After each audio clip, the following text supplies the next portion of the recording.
maingay po kasi ang aking radio po ngayon dito kasi is online radio program. Sa mga listeners at viewers lang po ako available. At hindi mo na ako magpaakyat kasi naguguluhan po ako. Hindi po ako makakonsentrate kasi may iingay po ang paligid. Kung kaya't huwag mo na kayong umakyat, hindi mo na ako magpapaakyat. Kung interesado kayong makinig sa aking programa, mag-tune in lang po kayo at mag-follow, mag-share, mag-comment sa aking live. At hindi mo na ako magpaakyat kasi naiingayan po ako. Hindi po tayo makapag-concentrate sa ating programa. Andito na po tayo sa ating programa every Saturday ng hapon, alas 4 at hanggang alas 6 ng gabi. Tayo po ay tumutok 2 hours lang. At patuloy po kayo mag-tune in para lahat ng story ng buhay natin ng mga sender ay masusubaybayan nyo at ito ay mapulutan nyo ng aral. By the way, hindi mo na ako magpaakyat kasi na-try ko po magpaakyat ng ingay po. At saka ito po aking video ay nire-record ko po para po aking hindi siyang ma-post sa YouTube, sa video, and sa Facebook. Lahat po ng apps ko ay nilalagyan ko po dito. Kung kaya hindi ko muna ako magpaakyat dahil kayo po ay naiingay kapag nasa akyat po kayo. If ever na interesado po kayo mapakinggan ang story ng mga sender natin, mag-tune in lang po lagi at manood, makinig, mag-share, mag-comment, and mag-like. Para sa ganun, masubaybayan nyo ang story. Ito po si story natin ngayon na ating segment ngayon is ito po ay part 2 lang. Depende lang po kung napanood nyo yung part 1, siguro masubaybayan nyo siya. Ito po kasi is part 2. It's a part 2. Okay, part 2 po tayo. At welcome po kayo lahat dito sa ating programa sa radio online program ni DJ Madam Marimar. Ang ating program online ni DJ Marimar, ang gabay mo. Bago po tayo magpatuloy sa ating programa, magpatugtog muna tayo sa ating theme song. Kapag may lungkot, kapag may luha, may makikinig sa bawat problema.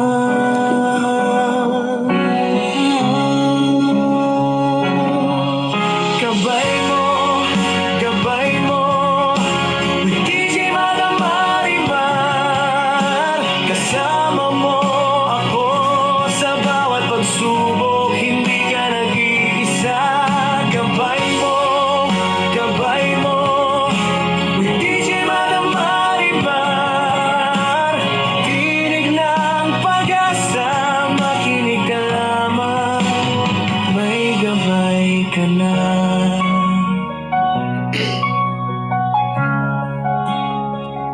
Kung ikaw ay pagod at nawawala ng lakas, may payong tapat na sa'yo'y mag-aangat.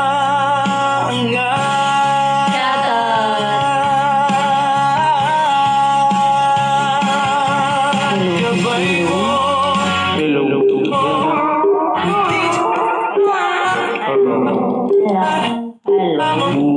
ako, bawat pag-o hindi isa. Gabay mo,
Sa bawat pagsubok, hindi ka nag-iisa. Gabay mo, DJ Manamariman. Tinig ng pag-asa, makinig ka lamang, may gabay ka na. Tara na, makinig, puso'y buksan mo, dahil sa buhay mo, may gabay mo.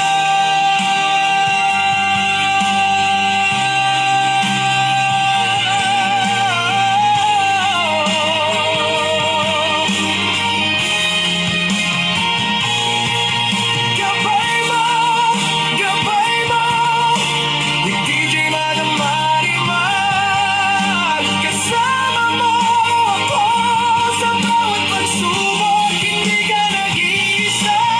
Gabay mo, with DJ Manamariman. Tinig ng pag-asa, makinig ka lamang, may gabay ka na.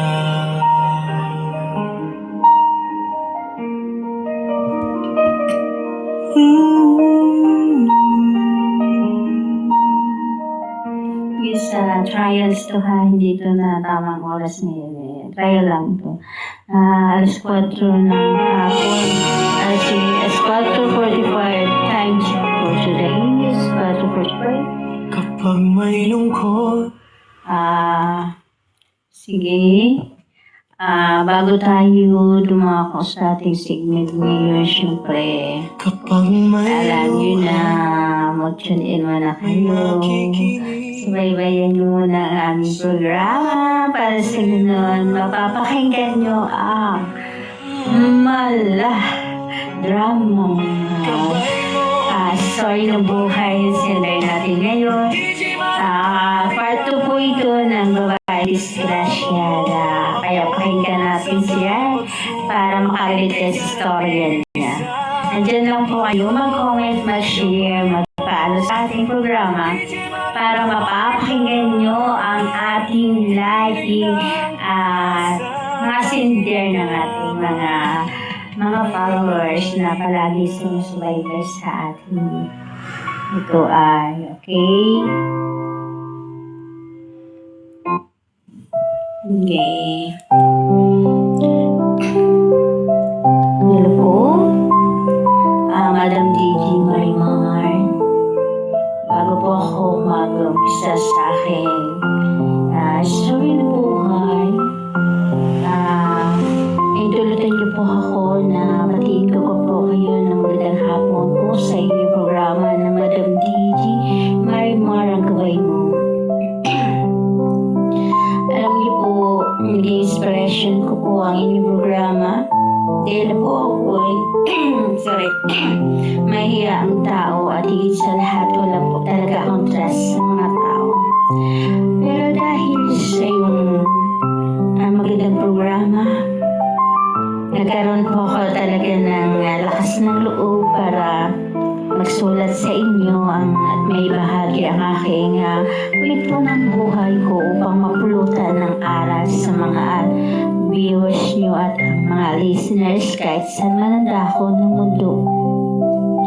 Ako po ay patuloy na sumusuporta at sumusubaybay sa inyong programa mula noon magpahanggang ngayon.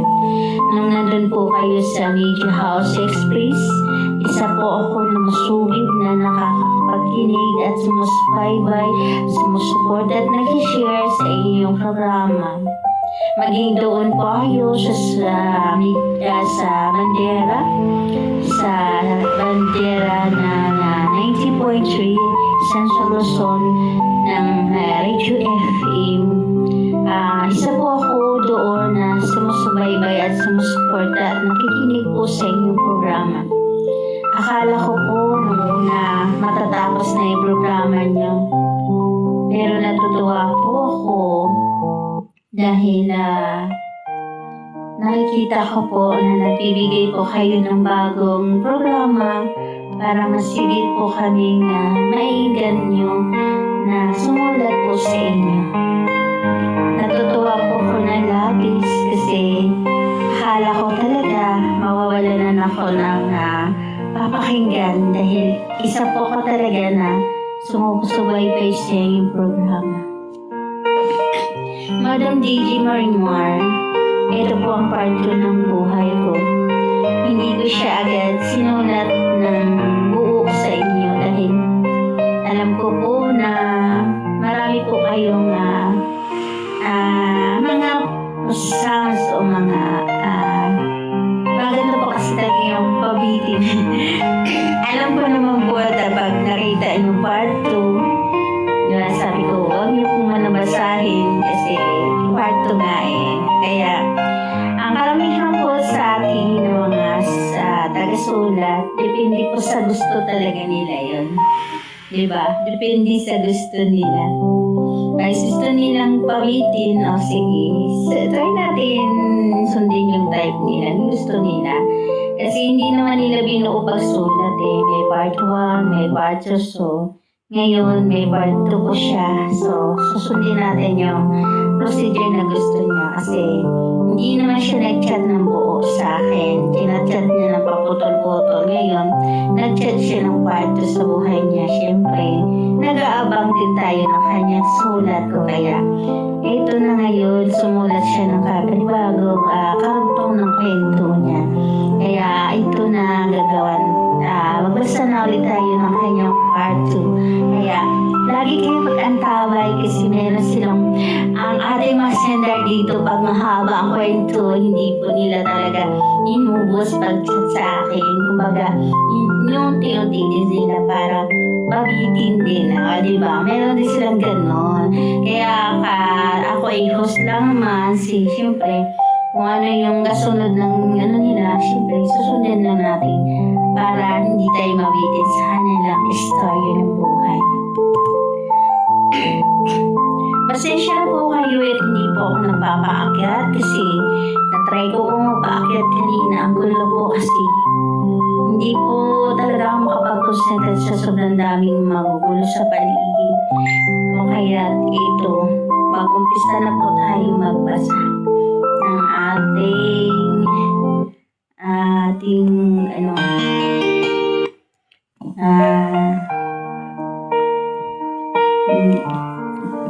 ito na po ang part 2 ng aking buhay ni Madam DJ Marimar. Tawagin niyo po ako ulit sa Romy, isang babae diskrasyada. Ito po yung kwento ko na meron po akong nasugid na manliligaw na lahat po ng mga pangangailangan ng pamilya ko ay tinugunan niya man.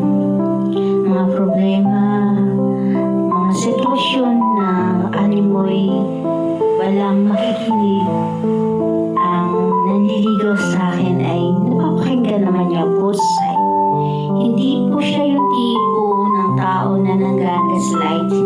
Siya po yung tao na kaya niya lutasin ang lahat ng mga problema kahit sa matinding problema. Siya po yung tao na pinapakinggan bawat isa at wala siyang pinapanigan ano man ang storya ng bawat isa paano.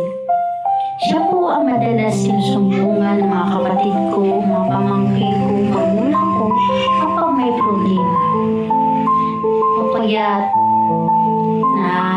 rin ako sa personality niya dahil napaka-strong personality po siya.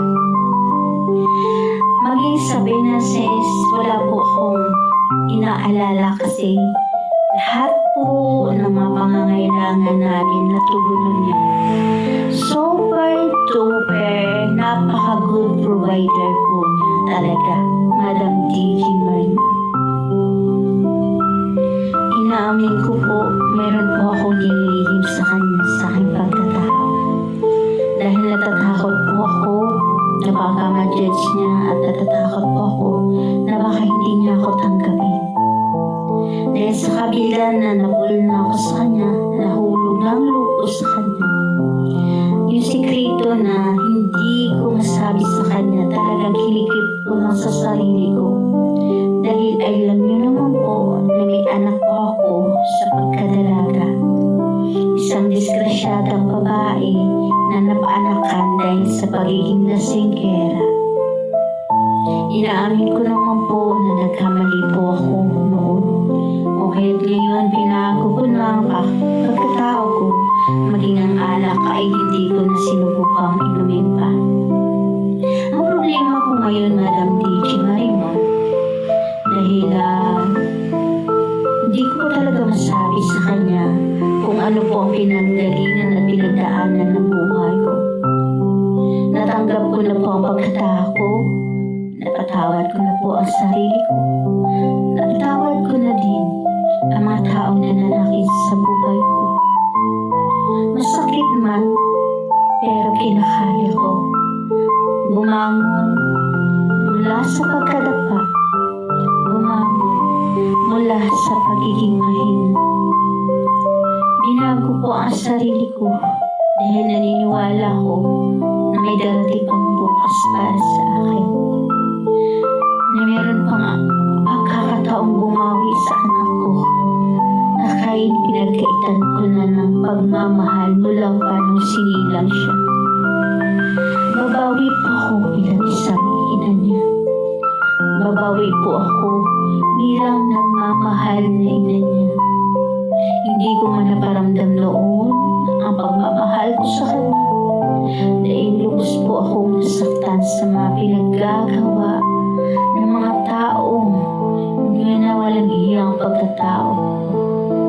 Bagamat ang kasiyahang nangyayari noon napalitan ng bangungot, natatakot na po ako na maging masaya. Mas gusto ko na lang usual kasi natatakot po ako na sa kasiyahang yun ay may kapalit na hindi maganda. Iyon nga po, tinama ko ng pagkakamali ko, tinama ko ng pagiging ina ko. Pinaramdam ko na po sa aking anak na ina niya ako. Ang pagkakamali at ang mga panahon na inutang ko sa kanya, binawi ko ng lahat. Lahat binawi ko. Inalaga ako, pinaramdam ko, inarog ako ng gusto ang aking anak para ipamaramdam sa kanya na nandito ang mama niya, na mahal siya. Ang hindi ko lang po naintindihan ang gusto na pinasukat. Nagmahal na po ako ng isang taong ubod ng supportive talaga. Pamilya ko, maging ako, baga para kang may pader na sinasandalan. Napakatibay niya, napakatatag niya, at higit sa lahat, napakamaunawain siyang tao. Hindi ko malubos maisip kung saan niya hinugot yung kalakasan niya na habang humaharap sa problema ng iba, dahil maging ang problema namin ay nasolusyonan niya mula sa pagiging magustot na pamilya hanggang sa financial ay natutugunan niya. Sino ba namang manhid na tao hindi lalambot sa kagaya niya na super lahat na yata ay meron sa kanya? May itsura, magandang trabaho, magandang ugali, ano na lahat yata ang meron. Nasa kanya na lahat ang hinahanap ko sa isang tao. Pero ang hindi ko po maitag-iwaglis sa sarili ko, nahirapan po akong aminin sa kanya kung ano ang pinagdaanan ko noon. Hindi ko po alam paano ko sasabihin sa kanya na mayroon akong anak sa akin. May anak ako nung bata pa ako na 17 years old dahil sa aking pagiging lasingkera. Nahihiya po kasi talaga akong aminin. Natatakot po talaga akong aminin kung paano ko sasabihin sa kanya. Baka kasi hindi niya ako matanggap. Baka kasi po lahat ng andyan na siya. Baka natakot ako, baka andyan na siya. Baka mawala pa siya sa buhay ko. inaabuso ng katawan ko ng taong mapagsamantala. Inamin ko po, matindi po akong takot ko na mawala siya sa buhay ko. Kasi isa po siya sa dahilan kung bakit ako nagbabago. Siya po ang dahilan kung bakit nakikita ko ang sarili ko na mayroon pa akong future na harapin kasama siya. Siya po ang dahilan kung bakit namulat ako sa katotohanan na hindi po ako habang buhay magiging manhid dahil binaramdam niya sa akin na mahal niya ako. Lahat na yatang katangian ng isang tao ay naroon sa kanya. Pero hindi ko talaga lubos maisip kung paano ko sasabihin sa kanya ang katotohanan ibinaumpo na sa name. Natatakot akong aminin na isa akong disgrasyadang babae dahil sa pagiging lasenggera ko na disgrasya ko dahil ginahasa ako ng mga kainuman kong kaibigan. Madaling sabihin po sa inyo, Madam DJ Marimar, kasi nagtatago po ako sa aking katauhan. Pero hindi ko kayang aminin sa harapan ng taong minahal ko kung paano ko sasabihin sa kanya yung katotohanan na nangyari sa buhay ko. Ang lakas ng loob kong aminin sa inyo yung sitwasyon ko. Ang bilis sabihin sa inyo nararamdaman at mga pagkakataong ito. Kaya lang naman madali kasi kaya kong itago ang pagkatao ko, diba? Pero paano? Paano sa harapan ng mahal ko? Paano ko mag-aaroon ng lakas ng loob? Paano ko aminin sa kanya? Paano ko sasabihin sa kanya na may anak ako nang dahil sa aking pagiging lasinggera noon? Tangkain ko ba lang sabihin? Hindi ko magawang buksan ng mga bibig ko para sabihin sa kanya. Natatakot po akong aminin sa kanya. Baka isang araw maglaho na lang siya sa buhay ko.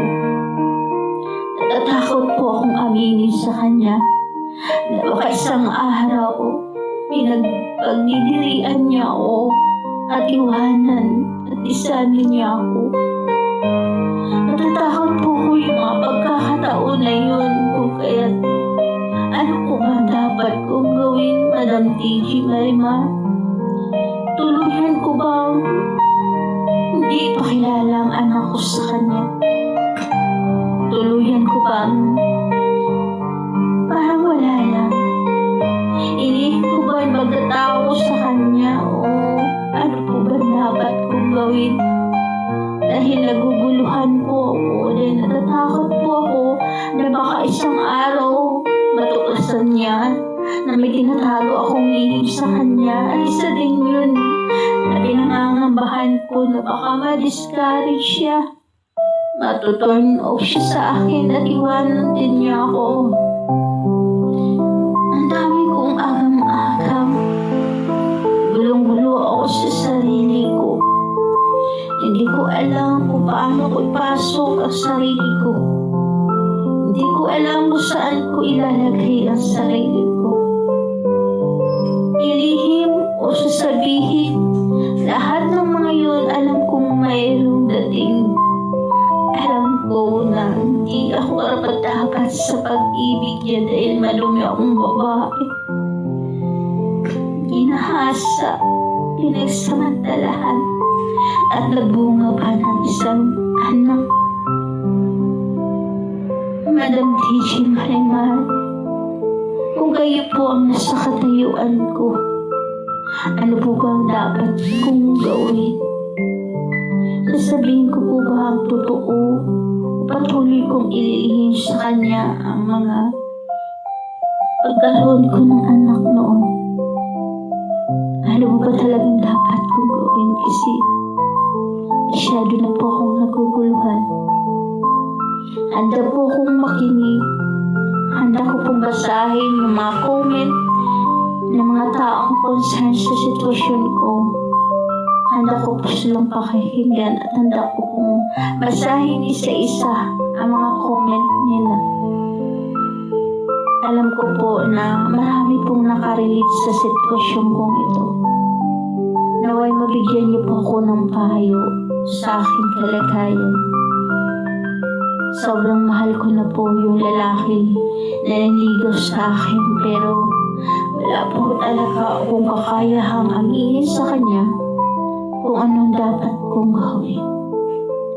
Kaya lubos po akong humingi sa inyo ng payo at sa lahat ng inyong mga listeners, lahat ng inyong followers at commentator.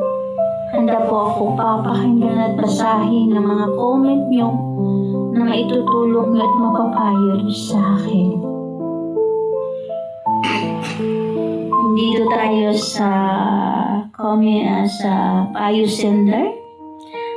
Mga commentator dyan, pag may gusto kayong ipayo sa ating sender ngayon, pwede po kayong mag-comment dyan kung anong dapat gawin ng ating sender ngayon. Kasi lahat naman kayo is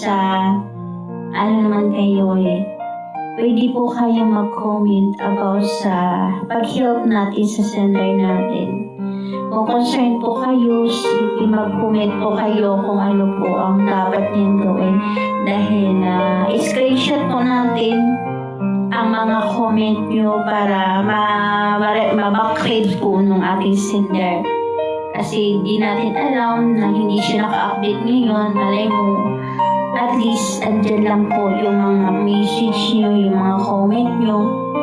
I-screenshot ko po para mababasa ng ating sender. So, kung sino mang nais mag-comment dyan ng payo, babasahin natin later. At screenshot po natin para po ma-backread po ng ating sender, okay? At i-post po natin sa Facebook, sa YouTube, at makikita nyo lahat yan. Maging kayo ay mapapalo naman ng mga ating mga followers, okay? Sa willing magpayo, ito po kasi ang problema ng ating sender. Paano po ba ang dapat niyang gawin?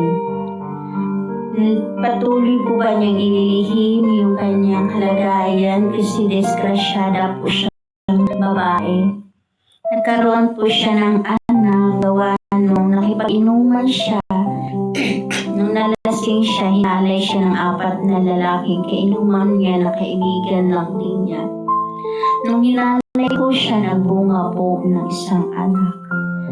Then, meron po siyang masugid na manliligaw na lahat na yata ay meron sa kanya. Minahal na rin niya. Kaso ang pinaka-problema niya dito sa sitwasyong ito, may lakas na loob daw siyang aminin dito sa programa na to. Pero, wala siyang lakas ng loob na aminin doon sa magiging boyfriend niya kung anong sitwasyon niya. Ipagpatuloy ba daw niyang ililihim o patuloy ba niyang ililihim o aaminin niya? Pero yun dapat, bigyan niyo siya ng cheer. Bigyan niyo siya ng lakas ng loob para magkaroon ng lakas ng loob in case man na gusto niyo siyang umamin sa taong naniligaw sa kanya. Kung gusto niyo paaminin siya doon, bigyan niyo ng lakas ng loob para magkaroon siya ng lakas ng loob. Dahil wala po talaga siyang lakas ng loob. Wala siyang lakas ng loob para umamin sa kanyang magiging boyfriend. Ngayon, babasahin natin. Screenshot ko lahat ng comment nyo bago po ako dadako sa pagpapayo sa ating sender. Mag-comment po kayo sa mga concerned citizen dyan na gusto magko-comment ng mga payo sa ating sender. I-screenshot po natin yan para mababasa po ng ating sender. Salamat po. Screenshot po natin ha.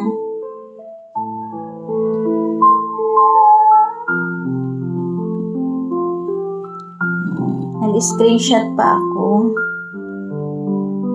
Yan. Yung mga payo nyo, i-comment nyo lang kasi nag-start na ako ng screenshot para pag nakikita dito ng commentator natin ng ating sender, mababasa niya. Nag-screenshot pa ako, mamaya na ako magpapayo sa aking Basta lahat ng mga payo nyo ini-screenshot ko para ma-review ng ating sender. Ay, naglaho.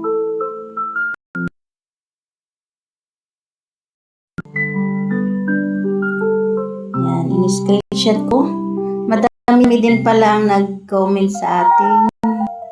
Maraming concern sa ating sender ngayon.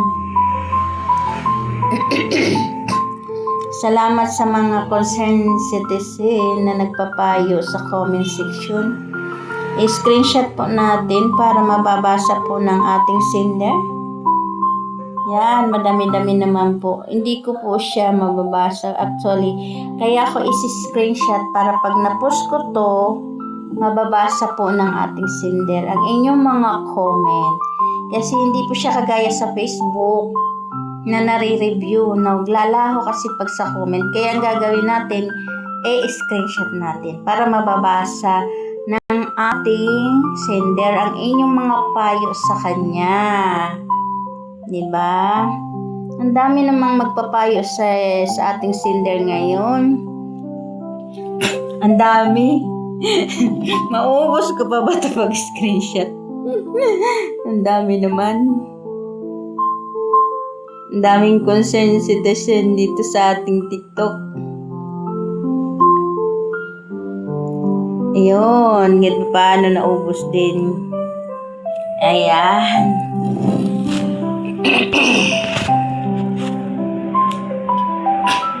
Okay.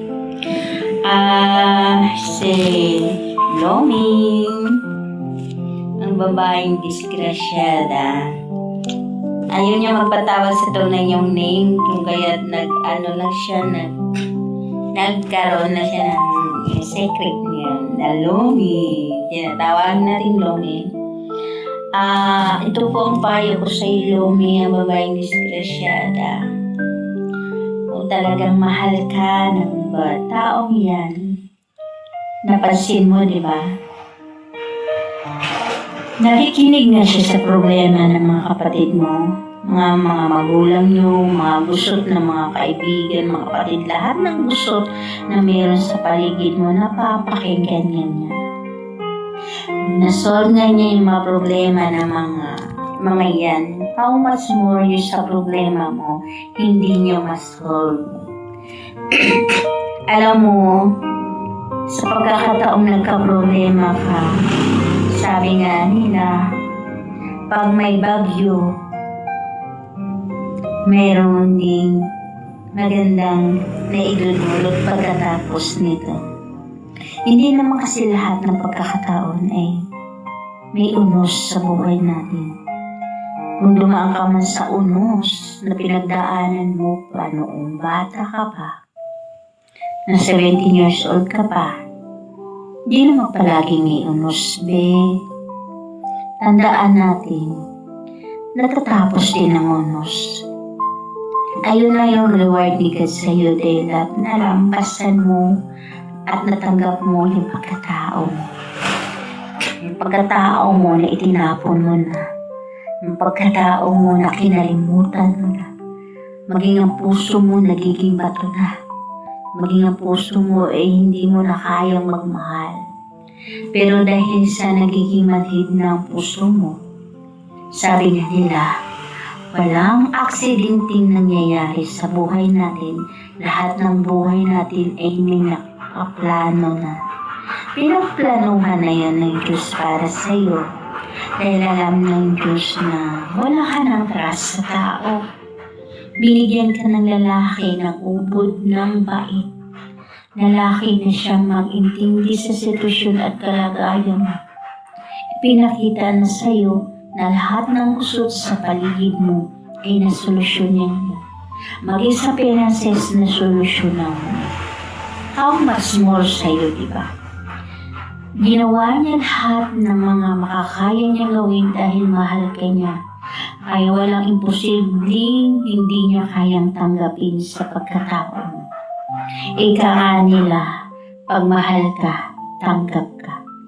Ika nga nila, pag mahal ka, hindi nakikita ang kadumihan at masama sa'yo.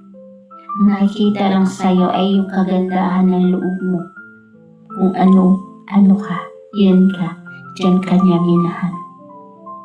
Hindi ka niya nahanapan ng dungis kapag nagmahal ang tao. Di yan kagaya ng taong nagkipag-away sa'yo kahit anong bait mo. Hahanapan ka ng dungis, hahanapan ka ng kusot dahil galit sa'yo. Kabaliktaran ang taong nagmahal. Ang taong nagmahal, kahit madumi, kaya niyang linisin. Kahit magusot, kaya niyang ayusin. Kahit masalamuot, kaya niyang mag-adjust. Yan ang totoong pagmamahal. Kung yun na tinatakot mo, di ba nga sabi mo, nagbago ka na, nagtatrust ka na sa sarili mo, magtiwala ka lang sa Diyos. Dahil tandaan natin, walang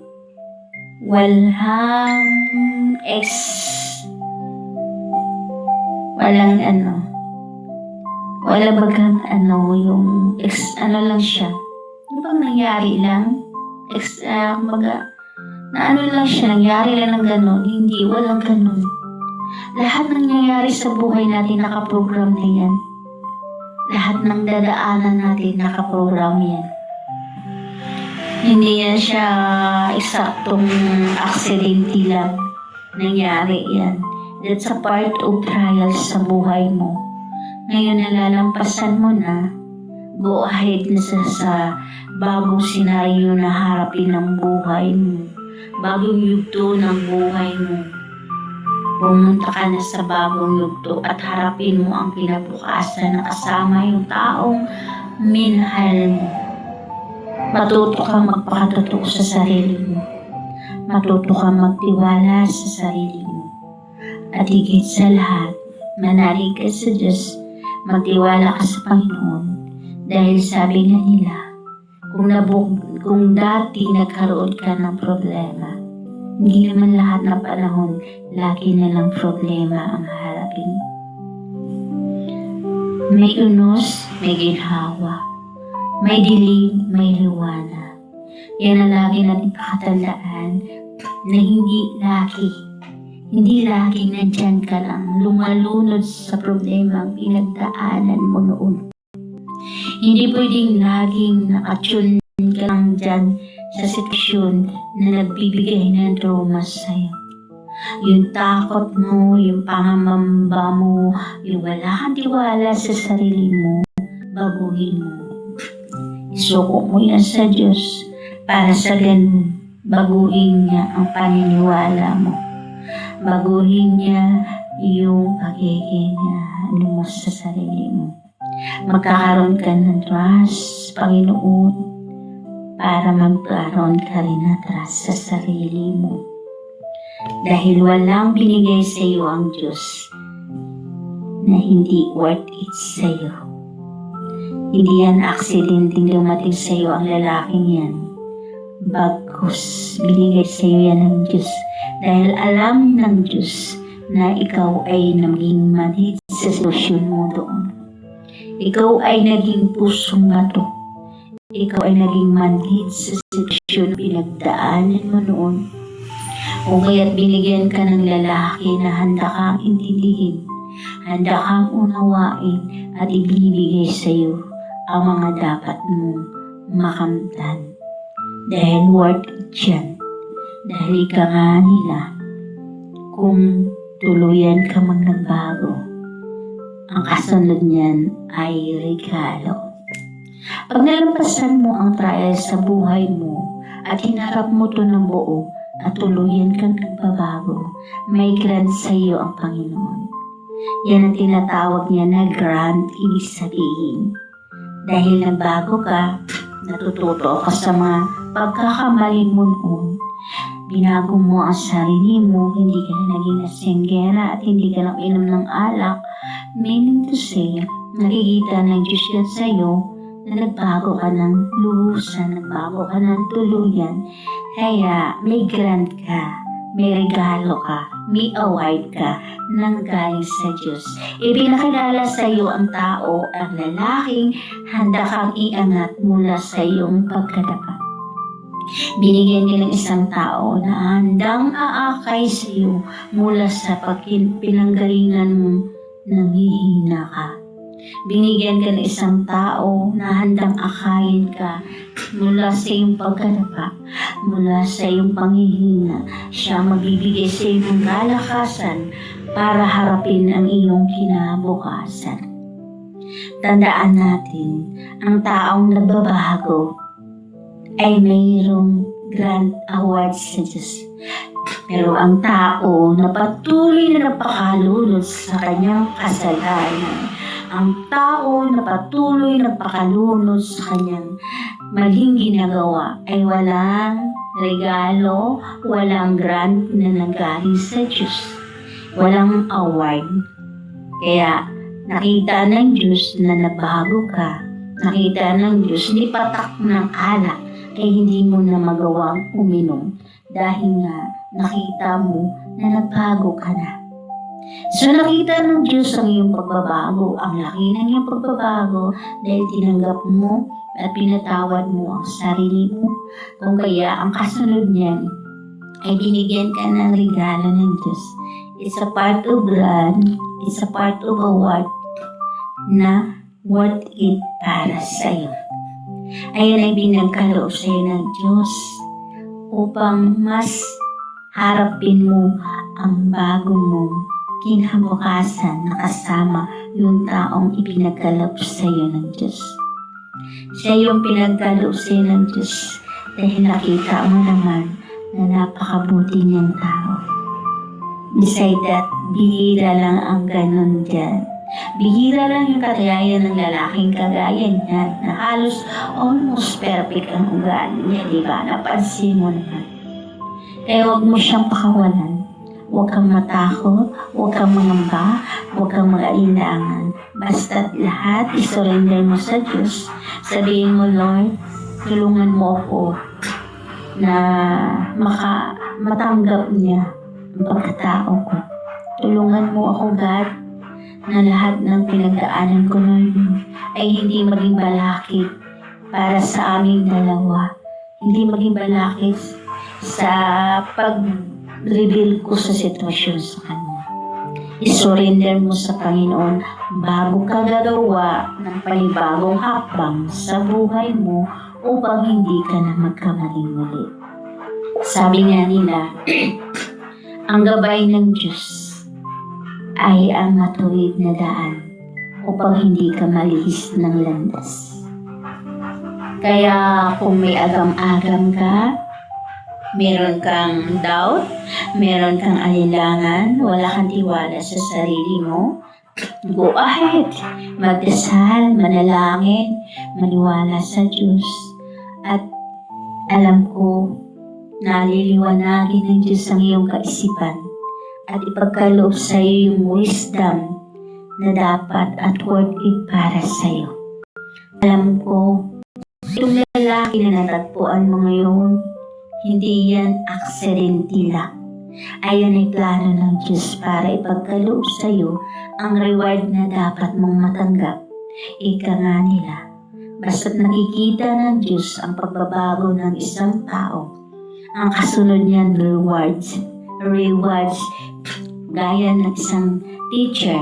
Pag nagkikita na porsigido ka, nagsipag sa pag-aaral mo, may rewards ka, di ba? May medal kang matatanggap every closing. Di ba ganun yun? So, ganun din si God. Pag nakikita ng Diyos na nagbabago ka sa pinanggalingan mo, nung sinadlak mo noon na napagiging lasinggera ka, nagbago ka, binago mo sarili mo, Siyempre, may award ka na nanggagaling sa Diyos. Ayan yun, yung lalaking yan ay ibinigay sa iyo ng may kapal. Pero bago mo man siya mag-reveal ka sa sitwasyon mo, siyempre, kailangan mo ng basbas sa Diyos. Need mong kausapin si God kung ano ba dapat mong gawin, ganito, ganyan, para ibigay sa iyo yung wisdom para hindi ka magkamali. Hindi ka na malihis kasi alam ko na yung lalaking yan talaga yung pinagkaloob sa'yo ng Diyos upang harapin mo ang bagong yugto ng buhay mo. Dahil ika nga nila, basta't nagbago, may ginhawa at may award na nanggaling sa Diyos. Ito, bibigyan kita ng kanta o song na bagay sa'yo para mas ma-inspired kang makinig sa ating programa ngayon.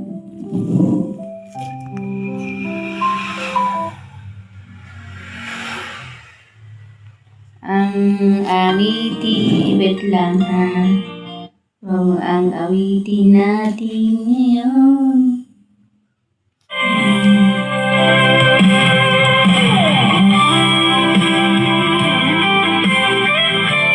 Itong kanta para sa'yo, babe.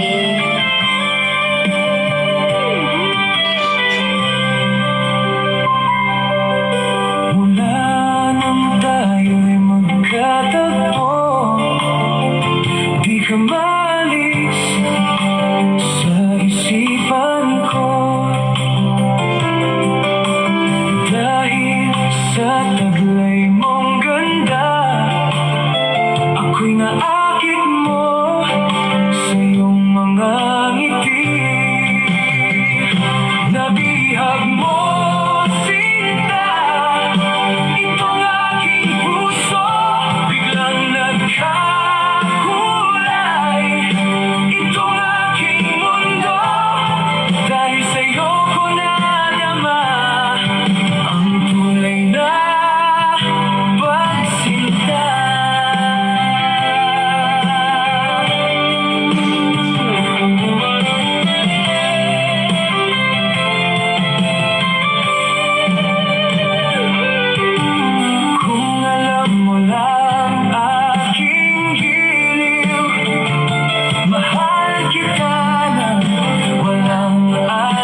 sa akin, Lomi, kasi mahal ka ng lalaki. Ang sapat na Wag mo siyang layuan, wag mo siyang layuan. Mahal na mahal ka ng lalaki, wag kang magbago, wag kang magbago. lagi kong napapansin. Unti-unti kang lumalayo. Lomi, wag kang lumalayo. Wag kang magbago. Kulang ba ako? Ikaw ba'y nasaktan ko? Minahal naman kita, ibinigay ko ang lahat sa'yo. Bakit mo nagawang saktan ang puso ko? Pinaasa mo lang ako na ang pag-ibig mo ay para lang sa isang katulad ko.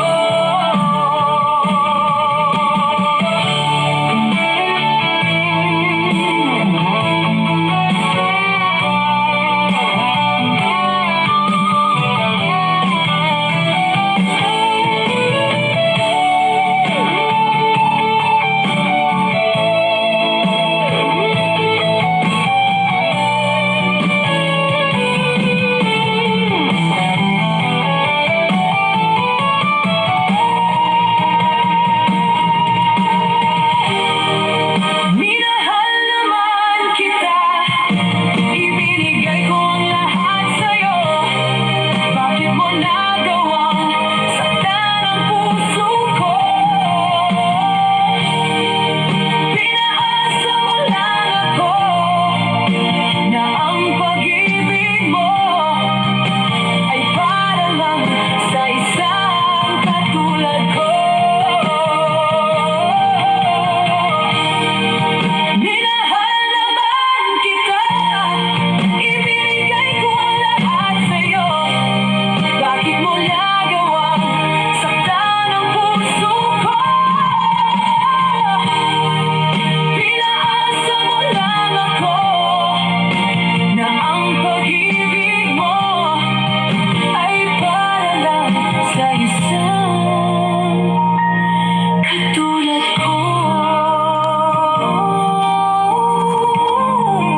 Ay para lang sa isang katulad ko.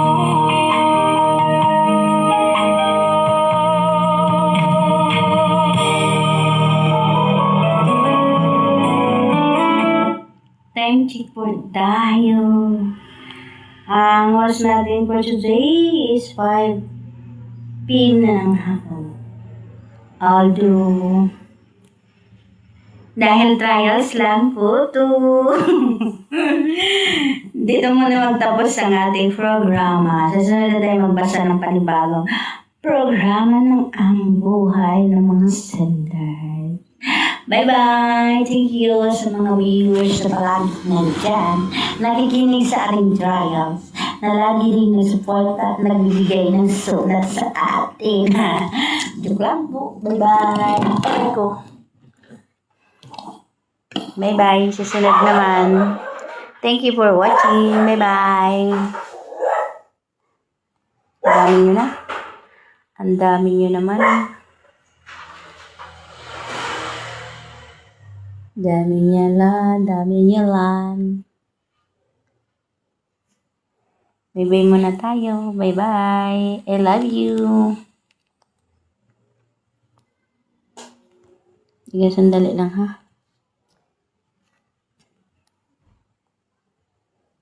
May pahabol na comment to.